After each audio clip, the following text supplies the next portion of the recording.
Hi friends, अगर आप हमारे वीडियो को सबसे पहले देखना चाहते हैं तो अभी हमारे चैनल को सब्सक्राइब करें और बेल आइकन दबाएं।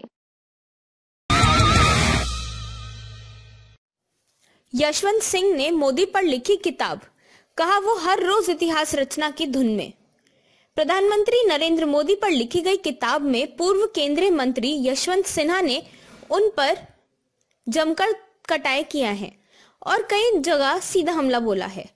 सिन्हा ने कहा कि पीएम मोदी हर रोज इतिहास रचने की धुन में है और अगर वह टिम्बकटू का दौरा करने वाले पहले प्रधानमंत्री बन सकते हैं तो ऐसा जरूर करेंगे, चाहे उनका दौरा जरूरी और समर्थक हो या नहीं।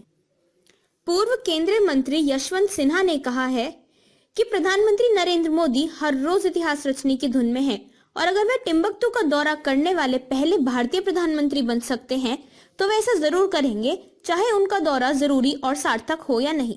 भारतीय जनता पार्टी के पूर्व नेता ने अपनी पुस्तक India Unmade, how Modi government broke the economy में बीते 4.5 साल में मोदी और उनकी सरकार पर एक सदमा देने वाले अध्याय में कहा है कि एक चीज है जो उन्होंने की लेकिन दूसरे प्रधानमंत्रियों ने नहीं की। सिन्हा ने कहा कि उन्होंने अधिकतर पिछले कार्यक्रमों को अपने दायरे में लिया और उनका नाम बदल दिया, जिससे सारा श्रेय और गौरव उनके साथ जुड़ गया। भाजपा नीति सरकार के आलोचक सिन्हा ने यह पुस्तक उन सभी को समर्पित की है जो सच के साथ आगे आने से डरते नहीं हैं।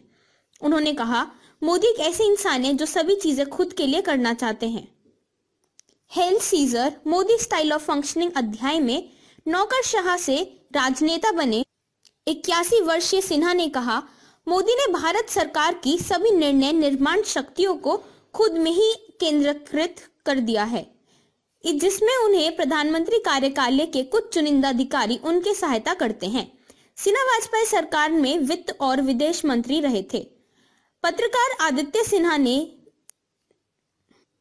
साथ सह लिखित पुस्तक में सिन्हा ने कहा, हालांकि वे ढेर सारी फाइलों के पढ़ने के बजाय पावरपॉइंट प्रेजेंटेशन में रुचि रखने के लिए जाने जाते हैं, यह दुख की बात है।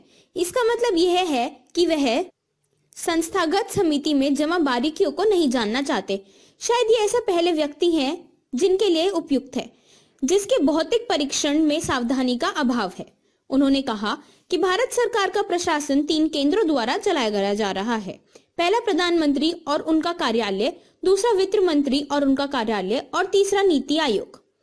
पहले एक राजनेता अफसर आयोग की अध्यक्षता करता था, लेकिन अब वह चुप है और उसे नीति आयोग से बदल गया है, जहां मोदी ने एक ऐसे लोग बिठाए हैं जिनका सरकार पर शून्य प्रभाव है। उन्होंने कहा कि इससे सरकार के 2 चालक हो गए हैं।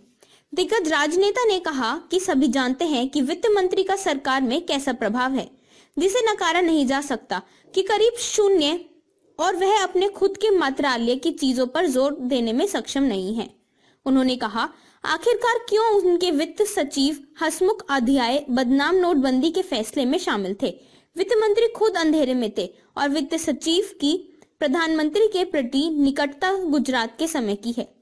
उन्होंने कहा, मोदी दुर्भाग्य एक ऐसे व्यक्ति हैं जो संस्थाओं के लिए बेताब हैं।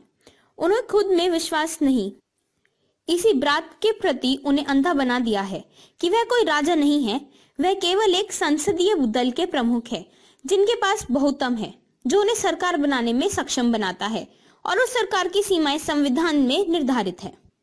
सिन्हा ने कहा कि कैबिनेट सामूहिक रूप में सांसद के प्रति जिम्मेदार है, लेकिन एक संस्थान के रूप में यह प्रधानमंत्री के फैसलों के लिए रबर स्टैंप में तब्दील हो गई है। सिन्हा ने कहा, ऐसा कहा जाता है कि अधिकांश कैबिनेट मंत्रियों को तब तक बात करने की इजाजत नहीं है जब तक उनके मंत्रालय का फैसला तय न हो जाए। मोदी मंत्रियों के विभिन्न फैसले पर खड़े हुए हैं और उनके पास उनसे मिलने के लिए कोई समय नहीं है, क्योंकि इससे उन्हें कोई फर्क नहीं पड़ता।